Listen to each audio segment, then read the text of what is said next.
Some commanders protect their creatures, others just blow them up for value. Today we are here to see some explosions. And between Rakdos, demonic cats and a very greedy dragon, you will find 3 very different ways to turn death into victory. I hope your coffee is warm, because today we are building sacrifice decks. We will learn how to build any one, and we will go into 3 very specific decks and learn how to build them, how to play with them, and how to actually win with them. So subscribe for more videos like these. We did Reanimator before, and sacrifice decks will seem very alike, but they will play out very differently in my opinion. So that is exactly why I made this one after the other, because I think we should really note the difference. And now that I am really into the Reanimator stuff, well, I can very easily get into the sacrifice stuff as well. So what are sacrifice decks? Well, first of all, they are mostly in black again, just like Reanimator was, because a lot of tools that you have at your disposal will be the same as you had in Reanimator decks. The difference here a little bit is that 73.8% have green in them as well. So that is a very large part of these decks that have green. And then 35% of them have red. So red is definitely a new one that gets in there with Reanimate, or sorry, saying it, with sacrifice decks. Because red decks are all about being in the right now instead of being in the future. So being in the right now means sacrificing your creatures to do something right at this moment. Then 18.9 and 16.9% will have blue and white respectively. And with the strongest decks, this top 3 of colors is still true. Black returns 3 times and green and red return 2 times. Playing white would mean that you are focusing on the aristocrat part more. Blue will mean that you're probably going to be more into reanimation and control themes. So I would say I usually wouldn't focus on those colors in these decks. Thematically, you will be all about sacrificing creatures. This is logical as we are a sacrifice deck. Most commanders are the ones that you are sacrificing to. And then you'll have a reanimation or token / go white sub-theme. To sacrifice, you will need to have some cards in there that are willing to be sacrificed. But we will talk about some niches later. What to expect today is that we will go by the purpose and strengths and weaknesses of sacrifice decks, then some staples and what options you have in commanders, and 3 of them I have turned into decks and I will recommend them and tell you what I did with them and why. And we end up with some gameplay tips. For the strengths and weaknesses of any type of deck, we will look at the purpose first, because every deck has a purpose in the meta. It wants to do something and it should be fun for some reason. Sacrifice decks are here for quick mana and value and keeping your opponents on their toes. They often combo off accidentally, so they'll often be a target with the weirdest threats imaginable. You will be a very resilient player. Every time there will be a board wipe, you might even be happy because you want your creatures to eventually die, and often will come out on top after one of those board wipes. With removal it is exactly the same, because someone can try to remove it, but you will be first to remove it anyways. And you will be chipping away at your opponent's life totals with pingers, which enables you to further the game even if attacking isn't an option. So against stacks or something, this will also be an option to play as long as your mana isn't restricted. So what are your strengths? Well, you want your creatures to die, so you will be great against removal and board wipes. Your creatures are often cheap with small value added, or they keep coming back, so you are not afraid to use them and sacrifice them, of course. You will be flexible to be more aggressive or mixed mid-range, and there's a lot of combo potential in all Rakdos, Golgari or Jund sacrifice decks. You will also add reach to most of your decks, so that is another possibility if you don't get to win right away with attacking. Now for your weaknesses, you don't want creatures on the battlefield, you want to sacrifice them. So you will need other ways of winning. You will need fodder, so many of your creatures won't be strong on their own. you will need the synergy around. So if some of your key pieces are destroyed, you might have a harder time. And you will often be the target if people start being afraid of your fodder combos. So even if you don't have anything menacing out on the battlefield, you might even still be the target. Your mindset should be that you should think in cycles. Sometimes you'll be strong and sometimes you'll just have fodder. So always think with the long run in mind. Don't just keep sacrificing, always do so with a plan and think of most creatures as fodder. But your win cons will be your only permanents, so they are even more important than usual. Also try to be political with your damage, don't make enemies that you don't want to have. And seize the moments to close. If you can kill someone, think about the timing, but don't be afraid to end the game if the possibility is there. Now to me there are two types of sacrifice commanders, but there could be more if you are more liberal in your definition of a sacrifice commander. The main roles in my opinion are sacrificers, commanders that help you sacrifice something for some value, and sacrifice payoffs, commanders that like other creatures to be sacrificed. But there are also some other options to play sacrifice. For example, you could play reanimation commanders as sacrifice commanders. And this is often done, but I would say reanimation commanders should be called reanimation commanders because you should be building them like it. But if you like sacrifice and like the certain lore of a commander, of course, go off. Also, another possibility is that you are forcing opponents to sacrifice stuff. We are not really talking about that today, but they are essentially sacrifice decks as well. And we have types of sacrifice. So usually you will be playing sacrifice commanders that are sacrificing creatures. But you could also be playing with food decks, which are also artifacts that you sacrifice. Maybe treasures can be put under this theme. Or for example, sacrificing lands could be another possibility of a sacrifice deck. So for the core of any deck you will need ramp, removal, board wipes and card draw. But that is true for every deck. But with sacrifice decks you will also always need to think about sacrificers, sacrificees, so the cards that sacrifice and are sacrificed. You will need to think about pingers or protection, depending on if you will have a board presence. If you have a board presence, then maybe protection of your creatures or creature is enough. But otherwise, I would say make sure that you have a lot of pingers in your deck that will ping your opponents whenever you sacrifice something, because you will need a win con, otherwise you will be a very annoying player. And sometimes reanimation is also a sub-theme in these decks, because you will be sacrificing a lot of stuff, and reanimating something is essentially the same as playing it. So now I will go by the top 10 commanders and their archetypes or sub-archetypes. Note that I won't mention every commander that sacrifices or likes it. I'll just dive really deeply into the commanders that add something to the archetype. But if you want to see a specific one that I didn't mention, let me know and I could do a deck, for example. In sacrifice decks you can have sacrificers or sacrifice payoffs. Making tokens or expendable resources is a plus to any commander. So I will note those two things, and let's start off with Turgid, the God of Right. Now, usually with top 10s or whatever, I start with the best one. Today I won't. Turgid, to me, isn't really a sacrifice deck because she is the one that focuses on sacrificing on your opponent's parts. I wouldn't say this is a true sacrifice commander therefore, as you are not working on sacrificing your own creatures or stuff.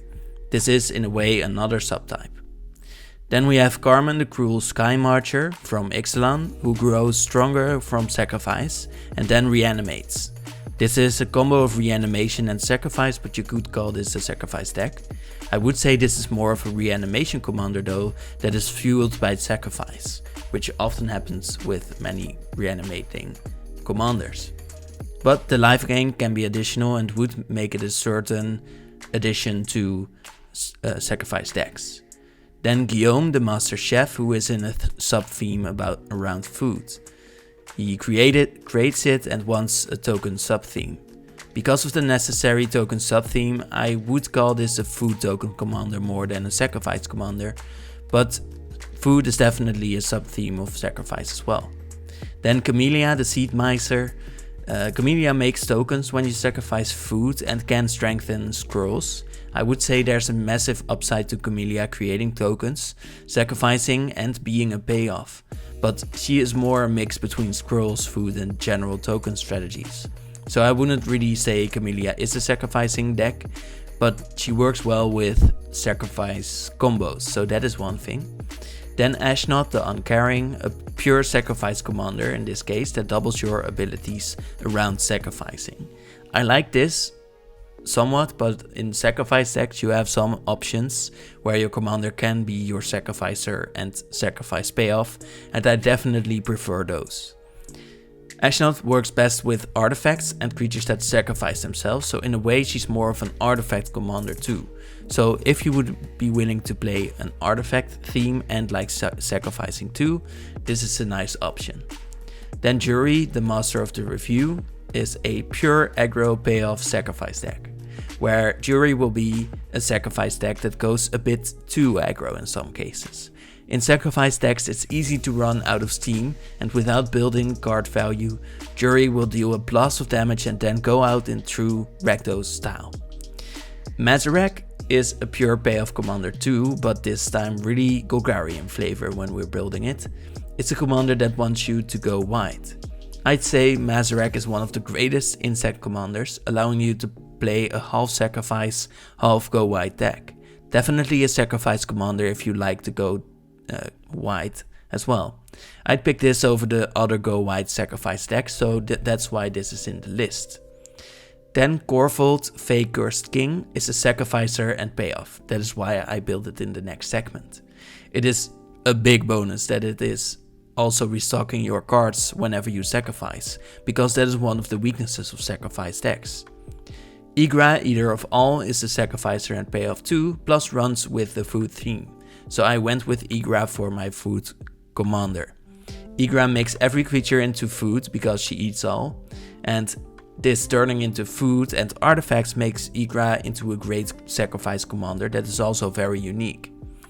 Then Rakdos the Muscle, who is also enabler and payoff in one, and Rakdos I feel is a little bit less Rakdos at first sight than Jury, but I think that's a good thing here because the added value of getting cards anyways makes it really fun. But exiling from the top often, and in this case too, is very temporary, so I feel like Rakdos is still feeling hedonistic in this manner, and that makes it very different than many other sacrifice decks. You can also sacrifice any creature you want with the second ability, so that is a really strong upside. Now for the 3 decks I built, I want to start with Korvold because I think it is the most popular one and really misunderstood because many players play this wrong. There often aren't really any win conditions in this commander's deck, and I think that is really hurting the reputation of this commander. Also, the link to my deck is always in the description, so check it out if you want to with the video. But Korvold is the type of commander that has his own type of new level of gear grinder, which can easily draw you half your deck in a game but often doesn't win on its own. So usually what happens is you use that ability where whenever you sacrifice a permanent, you put a +1 counter on Korvold and draw a card, and either you win with combat damage of Korvold or you don't win at all and you just draw your deck and nothing is happening except you drawing 1 and then sacrificing 1 and then drawing 1, and that's really repetitive and boring. So you will need to get the engine rolling. That is the first thing that you will need to do. And then once Korvold is out, you will be easily able to win. So make sure that you have a way to win. You will need to add your own win condition here. Otherwise Korvold can be one of the most annoying commanders to play against. I would say the most annoying commander to play against. The lore and identity of Korvold is that Korvold was a king that was cursed to become an insatiable dragon because of his greed. And on his wedding day, the Fae came to the dragon, transformed him for his transgressions, and Korvold promptly ate the food, the gifts, and his own guests. Now the mechanical game plan is that you add small creatures, artifacts, and many lands if you don't mind sacrificing them, and then you play Korvold. You sacrifice your permanents then, but you also refuel your hand so that you don't mind getting targeted by your opponents. And then you repeat the process, making you a very resilient player if you play your cards right. Now the deck parts with numbers per category, where I will advise you what to do, but you don't have to of course, is that I always go with 38 lands. That's my personal thing, I like to be more consistent. Then the card draw can be a little bit less than normal, because Korvold draws as well, but do make sure that you have some early card draw. So usually I would say pick 10 cards for card draw, but here I have 5, but you do need to make sure that they can be used early. Many times in sacrifice decks your card draw cards also need you to sacrifice something, so make sure that you will have something to sacrifice this early too. Now removal is a classic 10 amount, board wipes is a classic 5. I always do this if there's no difference from the commander. And then for ramp, we are in green, so I would say you would need at least 10, because that is one of the strengths of green. I would say that you will also need some early ones and some later ones mixed in, which is definitely something green can easily do. Then I went with 8 cards that ping when you sacrifice as your main win condition, and Korvold can be very grindy and geary, so you will need this to win. I also have 18 sacrificers and 15 sacrifices here, and you will need a bulk of both too, which is the downside of any artifact or sacrifice or aristocrat deck, where you need to do a thing to do another thing. Reanimation and haste are smaller themes that you could get more of with a bigger budget. For now this one costs 125 euros or $129, almost the same, funnily enough.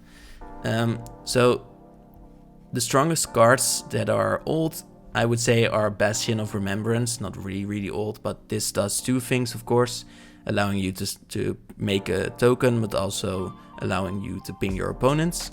Goblin Bombardment is there for the same reason, and I would say the combo between Chatterfang and Pitiless Plunderer is definitely the best one in here to have a sort of alternate win con aside from pinging your opponents. And then new are the Hearth Hole, the World Seed from Edge of Eternities, and Marionette Apprentice, which is another great pinger. Now what makes this deck unique? I would say that Korvold is the strongest classical sacrifice commander, but you will need a win con. I keep emphasizing this because I think it is really important. What makes him unique is that he does everything the archetype needs. He draws you new fuel, he will sacrifice a thing on enter the battlefield and on attack, and he can be a very strong threat, also drawing new cards whenever you sacrifice. The other 2 commanders will have their niches, but Korvold's game is just have a bunch of small things to sacrifice to your Dragon King and eat them. Your strengths and weaknesses. For strengths I would say Korvold can go very easily. He is very consistent, and I think I like that the most about him. You'll be resilient, as you just need a few small things that your opponent probably doesn't want to destroy, like food or clues or small creatures, and you have some of the strongest colors with green and black. Your weaknesses are that Korvold doesn't have a way to kill your opponents built in. Of course he grows himself, but that isn't a way to win, because Korvold can be easily removed. Actually, I think none of these commanders really have a way to win on their own. But as Korvold also doesn't need any strong creatures, you should be careful to add a finisher, a combo, or enough protection for Korvold himself to do the job. But that really isn't the strength of Korvold, so I wouldn't go there. Now, Korvold is unstoppable in his greed, and that is true in the cards as well as in the lore. So you have to sacrifice things. So make sure to gift him with enough disposable things, otherwise you'll end up with the feeling like the dead in the art basically. So make sure that you have enough stuff to sacrifice, otherwise you won't be going forward at all. So that is it for this one deck. It is in the description, so let me know what you think. Ygra, like I said, is the food focused commander, and while Ygra doesn't have a sacrifice ability on herself, she enables every other creature to be a food and gives them the ability to, for 2 mana, tap and sacrifice the permanent to gain 3 life. So basically, yes, there's a sacrifice ability on Ygra. So I think the most interesting part here is that she gives all of your creatures the ability to become a food artifact, which makes for very interesting avenues of play. You can also often win with commander damage because Ygra grows stronger with every food put into a graveyard from the battlefield. So that means any creature or any food that is sacrificed and will enter the battlefield or the graveyard will make Ygra stronger. And if you find a way to destroy all artifacts or all foods for that matter, then well, you are the only one with a creature alive, and Ygra will be a very big one. The lore of Ygra is that she is a big cat from Bloomburrow that makes everything crumble into piles of salt.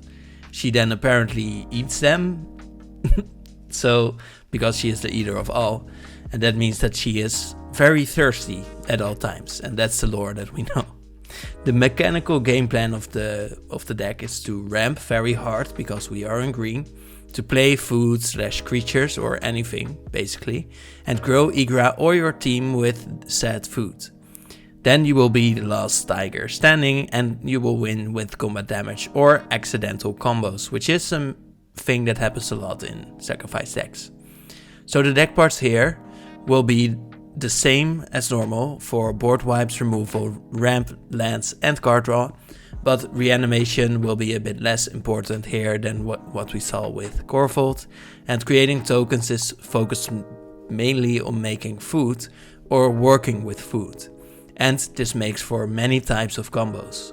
There are 24 cards that need less than 5 cards in this deck, so while I would say a 4-card combo isn't really something that you would look for usually, it sometimes just happens. And food decks have some interesting finishers already, granting the team power for every food that you have or sacrifice. Plus, there will be ways to kill your opponents with just Ygra's commander damage, because many board wipes destroy all artifacts and will leave just a really bad, big tiger around. So the strongest cards in this deck are, I think, from old Cauldron Familiar, which I think you will know from Standard if you've been playing for a bit, and Creeping Corrosion, which is a card for 4 mana that destroys all artifacts. And then new cards are Peregrine Took, because it is in many combos, and the same for Nuka-Cola Vending Machine, together a combo as well, but I think this works really well with Ygra in particular. So what makes this deck unique is the fact that everything is an artifact / food. Also things from your opponent, and that will grow Ygra, but most interesting is the fact that everything is an artifact. So the strengths of this deck are its finishing power. You definitely have many ways to finish the game. Most of all is just attacking with Ygra, the Ygra, and there's a lot of combo potential in this deck too. So that also adds onto the finishing power. And then of course you have the ramp plus removal combo of any Golgari deck that makes this good at controlling too. But often you will need Ygra to pop off, and that means that you have a 5 mana commander that you need out onto the battlefield, so you need that ramp. So that is a really big weakness, I would say, because 5 mana for a commander that doesn't really protect itself, except for the ward ability to sacrifice a food, which could be a creature from your opponents too, well, that is just a very big weakness. From Golgari we go to Rakdos, and not only the color but also the commander. Rakdos the Muscle is a card from Thunder Junction that is very fast paced, as we expect from a Rakdos commander, sacrificing big mana values to steal from your opponents or to combo off with things from your own deck. This deck feels very Rakdos, even if you do draw a lot of cards. The lore, I think, is too deep to go into, but Rakdos is the leader of Rakdos, which is all you need to know. And now he is on a vacation on Thunder Junction. As you can see, a vacation for Rakdos is something different than it might be for you. The mechanical game plan of this deck is to play very big mana value creatures and sacrifice them with Rakdos out, so that you can steal stuff or play stuff from your own deck exiled, or you can steal them from your opponents, of course. And then you combo off or win through combat, which can sometimes be done, but you should focus on that combo potential. Now, the deck parts that you have are, of of course card draw, which can be a bit less because of Rakdos' focus on it. In Rakdos, the color, you'll need mana rocks and mana boosts. So I included 8 ones of those too, on top of the mana rocks that are usual for decks. I have 5 specific finishers and a bunch of combos. Reanimation is focused on self-reanimation in this deck, so that is a bit different. And I have 5 cards specifically there to be of big mana values. Otherwise it's the same as for the other sacrifice decks. 5 board wipes, 10 rocks, 38 lands, 10 removal pieces and at least 10 sacrificers. The strongest cards, I think, are when we are talking about old cards, Shadow of Mortality, because it is a 5 mana value creature, 15 is what I mean, and it can be very cheap if you have a bit of damage on yourself. Ryu say the Falling Star is a big one because it has a big mana value. You will need to play it for its usual cost, usually, but when it dies it deals 5 damage to each creature without flying, so you can keep Rakdos around, and you can easily do this because you can sacrifice Ryusai, of course. Akul the Unrepented is a bit of a flavor win, but also a new good card. Akul says sacrifice 3 other creatures and you may put a creature card from your hand onto the battlefield. This of course helps because then you sacrifice 3 creatures, trigger your commander, and then you will be able to play a new big thing. Jax is the Troublemakers, and another big new one that has Blitz, and that means that you sacrifice it at the beginning of the next end step.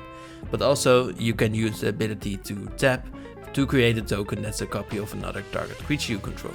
So that's of course also strong with many of those enter the battlefield things that you have in your deck, but also some of the combos that are in here. Prosper Tomebound is really good because you are working with Exile, and Prosper is the main Rakdos Exile commander of course, and you can easily switch into Prosper if you want to later in the future.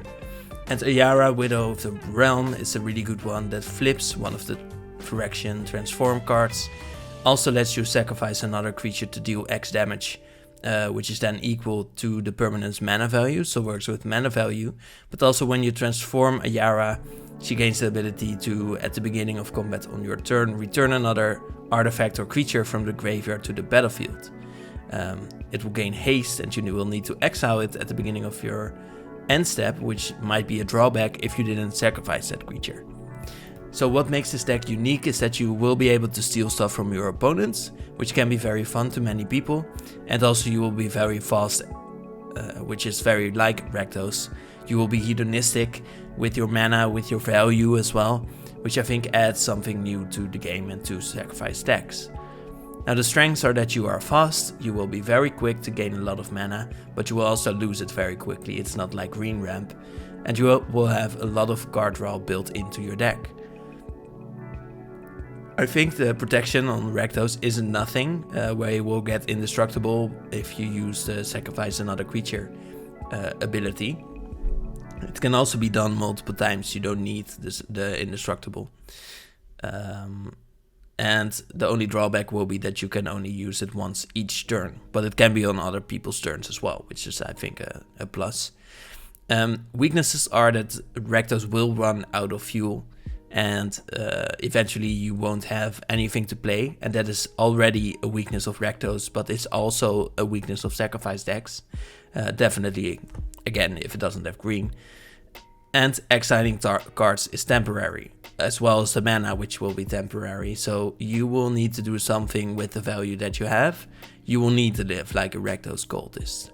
And exiling cards from your opponents might be annoying to some and isn't as strong as exiling cards from your own deck. So even though that is fun, I think it is, well, chaotic. So that is a fun thing, but could also be really dangerous, and making enemies out of your opponents, well, who should be your enemies, but extra enemies, isn't the greatest strategic choice all the time. So now I have shown you 3 commanders that I would choose if I were to build a sacrifice deck. So how to choose between them? Well, you have 3 basic choices to make within those choices for your commander. You need to choose between consistency or chaos. You need to choose between board dominance or pingers, with which you will be winning the game. And you will need to choose to focus on either synergy, so focusing on the sacrificing, or flexibility, being able to do something different with your deck in your deck building. And then I would say that Rakdos will be very chaotic and very flexible. So Rakdos is very much not the same every time and might sometimes not be good. So it is a bit of risk and reward. Ygra is board dominating because you will be focusing on your creature being very strong and then attacking with them, and will be synergy focused. So you will need to focus on that food and be strong with that. And then Korvold is, I think, very consistent with the strategy of pingers as its focus. So you will need to focus on that win condition again, otherwise you will be very annoying. So how do you win with these decks? Well, like with any deck, finishers are important, but with sacrifice decks, I would say these are your only permanents that you have, because other permanents that you have are usually used to sacrifice them. The main mechanic is to weaken yourself in these themes by removing your own creatures.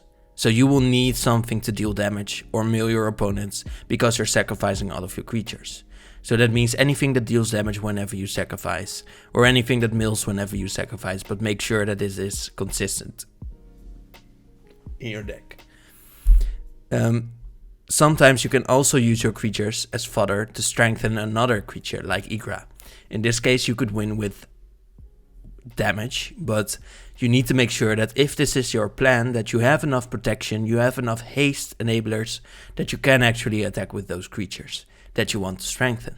And also you need to make sure that you have another theme, which is the big creatures that you want to attack with. You can't just focus on your commander and make sure that you attack with that, because that is very volatile. For combos, I will show you 3 main ones, but in the decks you can always check out the combos that I have. So in any Golgari sacrifice deck, I would say Chatterfang and Pitiless Plunderer work really well. The combo works like this: you sacrifice a squirrel with the Chatterfang ability if you want, then you create a squirrel and a treasure, and then you use the treasure to pay again to sacrifice another squirrel, and then you can repeat this.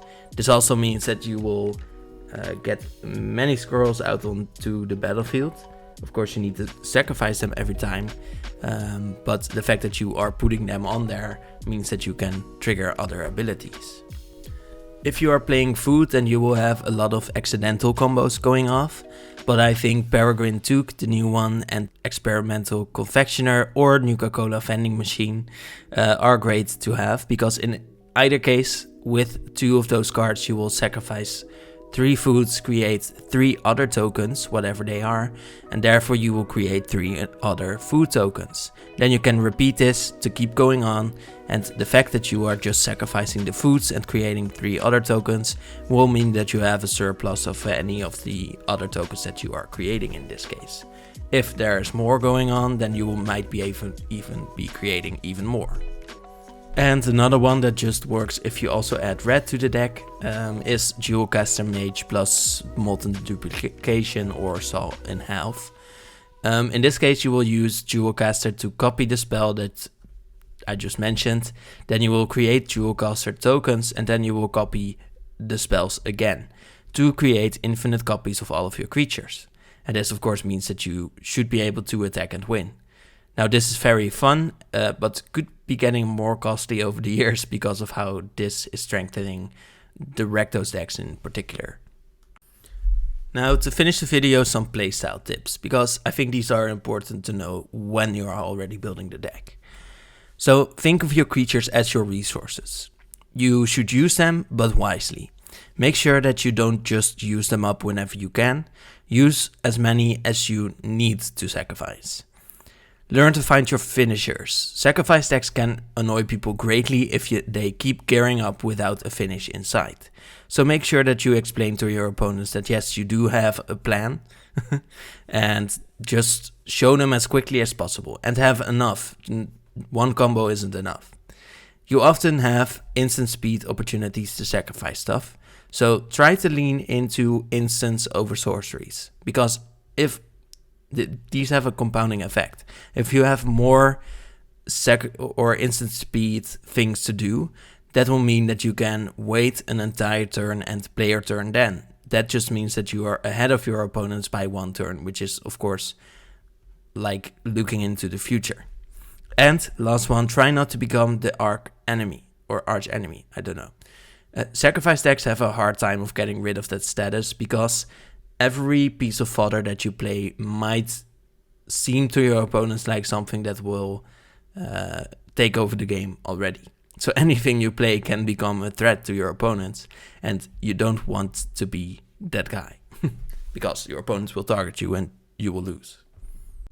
And with that, I hope you win, and thank you for watching. If you are still here, then you should subscribe, and please tell me if there is a certain theme you'd want to get another guide on, because I would definitely like to make something that you'd like to see. So thank you again, and have a nice day. Bye.